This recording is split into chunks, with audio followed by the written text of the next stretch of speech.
वादी के द्वारा अमर शहीद मदन लाल धिंगरा का शहादत दिवस मनाया जा रहा है। ये कार्यक्रम वेबिनार के रूप में हो रहा है। अतः जो भी नवयुवक साथियों, बंधुओं, विद्यार्थियों, मजदूर साथियों, जो भी कोई कार्यक्रम को देख रहे हैं, आपसे अनुरोध है इस कार्यक्रम को लाइक कमेंट करें। आज हम अमर शहीद मदन लाल धिंगरा के बारे में हम आपको बताएंगे और ये भी आपको जानकारी देंगे कि ये क्रांतिकारी भारत की आज़ादी के साथ साथ और क्या चाहते थे। ये चाहते थे, इनके साथ कैसी बर्ताव की गई, हम लोग आपके सामने अपना विचार रखेंगे।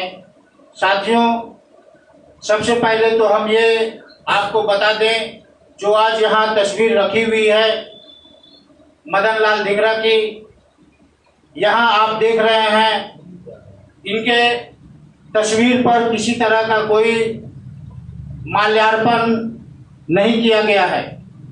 जैसा कि आम लोग कोई भी शहादत दिवस, स्मरण दिवस मनाते हैं तो फूल माला दिया जाता है, परंतु हम यहाँ किसी भी तरह का कोई फूल माला अगरबत्ती से इनकी पूजा नहीं करते हैं।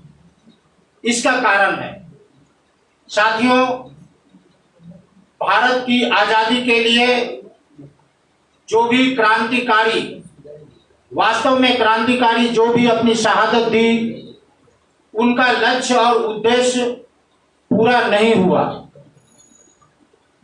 हम सभी जानते हैं 15 अगस्त 1947 को देश को आजादी मिली, किंतु ये आजादी तथाकथित आजादी है, ये पूर्ण आजादी नहीं है। क्यों? क्योंकि हम जब इतिहास को खंगालते हैं तो पाते हैं कि भारत के क्रांतिकारियों ने अपनी शहादत दी थी भारत से अंग्रेजों को भगाने के साथ साथ एक ऐसी आर्थिक सामाजिक व्यवस्था लागू करना जिसमें मनुष्य के द्वारा मनुष्य का शोषण संभव न होगा। और यह तभी संभव होगा जब भारतवर्ष से पूंजीवादी अर्थव्यवस्था को मिटाया जाए। जब तक पूंजीवादी अर्थव्यवस्था को नहीं मिटाया जाता है, तब तक भारत के किसी भी समस्याओं का समाधान संभव नहीं होगा। आप सभी जानते हैं कि अमर शहीद भगत सिंह अदालत में जो अपना बयान दिए थे, उसमें स्पष्ट रूप से बताए थे कि गोरे चमड़े वाले की जगह पर यदि काले चमड़े वाले को भी गद्दी पर बैठा दिया जाए और आर्थिक सामाजिक व्यवस्था यही बनी रहे तो भारत का किसी भी समस्याओं का समाधान नहीं होगा। आज ठीक वही बात है। अंग्रेज तो चले गए, लेकिन आर्थिक सामाजिक व्यवस्था वही बनी रही।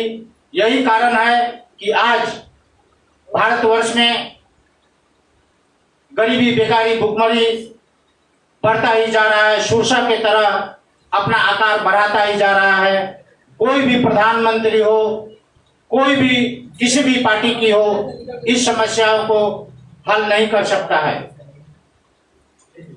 साथियों, यही कारण है कि आज जब उनका लक्ष्य और उद्देश्य जो अपना बनाए थे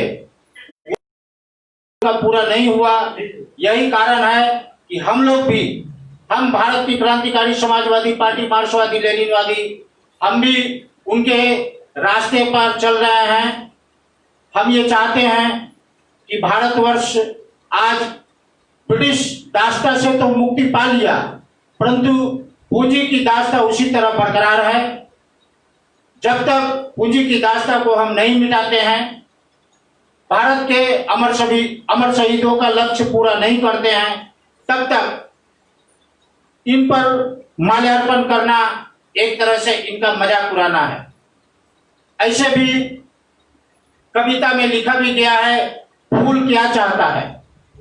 फूल लिखते हैं, फूल कहते हैं कि मुझे तोड़ लेना बनवाली, उस पथ पर तुम देना फेंक, मातृभूमि पर शीश चढ़ाने जिस पथ जाए वीर अनेक। अर्थात फूल भी राष्ट्रीयता की बात करता है, पूर्ण राष्ट्रीयता की, लेकिन यहाँ पर पूंजीवादी अर्थव्यवस्था के कारण हमारा देश आज भी गुलाम बना हुआ है।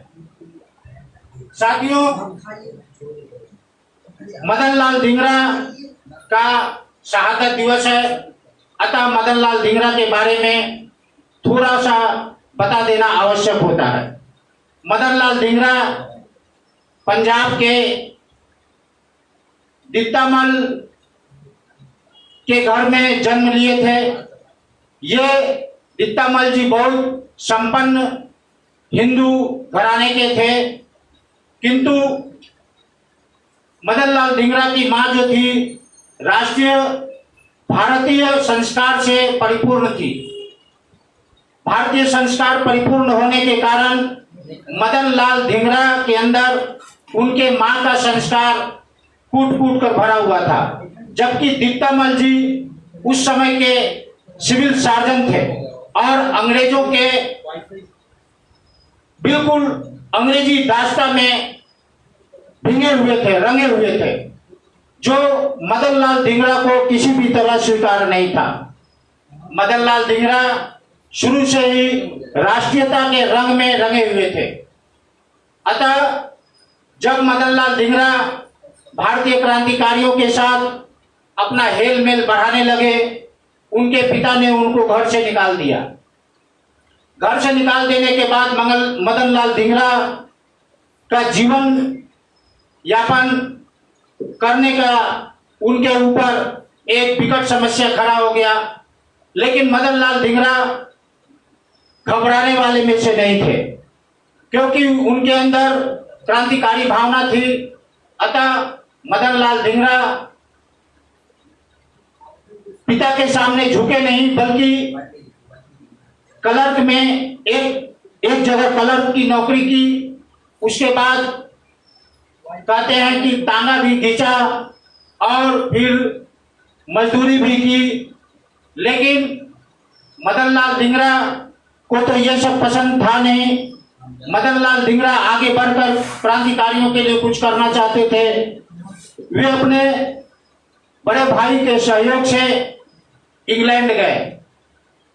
वहां साथियों मैं बता दूं, इंग्लैंड में 1905 ईस्वी में Shyam ji Krishna Varma home rule society खोलकर रखे हुए थे। यह होम रूल सोसाइटी इंग्लैंड में भारतीयों को, जो भारतीय इंग्लैंड में पढ़ने के लिए जाते थे, उस होम रूल सोसाइटी में ही ठहरते थे। श्याम जी कृष्ण वर्मा इंडियन सोशियोलॉजिस्ट नाम से एक पत्र भी निकालते थे। वहां पर लाला हरदयाल भी बहुत दिन से रहते थे। अतः दोनों मिलकर के जो भारतीय वहां जाते थे, इन दोनों के सहयोग से वहां इंग्लैंड में अपना जीवन यापन करते थे। ऐसे ही समय में सावरकर जी भी वहां पहुंचे। तीनों मिलकर के भारतीयों के लिए तीनों का जो कार्यक्रम वहां पर बना, कहते हैं कि ब्रिटेन के सांसद में हंगामा सा चर्चा का विषय बन गया। इसके बाद यहां से मदन लाल धिंगरा भी पहुंच गए। साथियों, वो जो भौतिक परिस्थिति थी भारतवर्ष की, यहाँ पर उस समय खुदीराम बोस, कन्हैयालाल दत्त, सत्येंद्र पाल वगैरह इत्यादि को अंग्रेजों ने फांसी की सजा दी थी, जिससे प्रभावित होकर मदन लाल आक्रोश से भरा हुआ था। मदन लाल करजन वाहिनी को मारना चाहते थे। 1 जुलाई 1909 को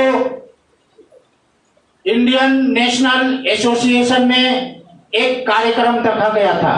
इस कार्यक्रम में वाइली भी आने वाले थे और आए भी अपने पत्नी के साथ। जब मदनलाल धिंगरा करजन वाइली को देखे तो इनका आक्रोश बढ़ गया और उसी जगह पर कहते हैं कि 5 गोली उनके चेहरे पर चलाए, जिसमें 4 गोली उनके चेहरे पर लगी और वहीं धाराशायी हो गया। मदनलाल धिंगरा वहीं पर अरेस्ट हो गए। 1 जुलाई 1909 को मदनलाल को अदालत में पेश किया गया। वहां अपने बयान में मदनलाल ने कहा कि जब तक भारतीयों को संगीन के बल पर गुलाम बनाकर रखा जाएगा तब तक भारतवर्ष में युद्ध की स्थिति बनी रहेगी, इसे कोई नहीं रोक सकता है। और हमने एक अंग्रेज को मारकर हम अपने भारतीय क्रांतिकारियों को मौत का बदला लिया है। इसके बाद 16 अगस्त 1909 को मदनलाल को फांसी दे दी गई। ये मदनलाल अनुशीलन समिति से निकले हुए थे। अनुशीलन समिति 1902 में बनी थी। भारत में अनुशीलन समिति ही क्रांतिकारियों का मुख्य संस्था था और यहीं से भारतीय क्रांतिकारी आगे बढ़े थे। तो साथियों, हमारे पास और भी वक्ता हैं, इसलिए आप लोग ध्यान से सुने। हमारे भारतीय क्रांतिकारी जो अपनी शहादत दी, उनका लक्ष्य और उद्देश्य अभी तक पूरा नहीं हुआ है। अतः हम भारत के नौजवानों, छात्रों, मजदूर साथियों से निवेदन करते हैं कि भारत के क्रांतिकारियों के साथ अपना सहानुभूति रखें और हम जो आज कार्यक्रम कर रहे हैं भारत की क्रांतिकारी समाजवादी पार्टी, मार्क्सवादी लेनिनवादी की तरफ से, यहाँ आप लोग हमारा कंधे से कंधा मिलाकर साथ दें ताकि हम भारत के क्रांतिकारियों का लक्ष्य और उद्देश्य को पूरा कर सकें। इतना ही कहकर हम अपना वक्तव्य समाप्त करते हैं। अब हम पार्टी साथी कॉमरेड उदयवीर चौधरी से अनुरोध करेंगे कि आप आए, मंच पर आए और आकर के अमर शहीद मदनलाल धिंगरा का जो भारत में राष्ट्रीयता के बारे में उनका जो कार्यक्रम रहा है वो बताएं और साथ में ये भी बताएं कि आज भारत के समस्या का समाधान किस तरह होगा।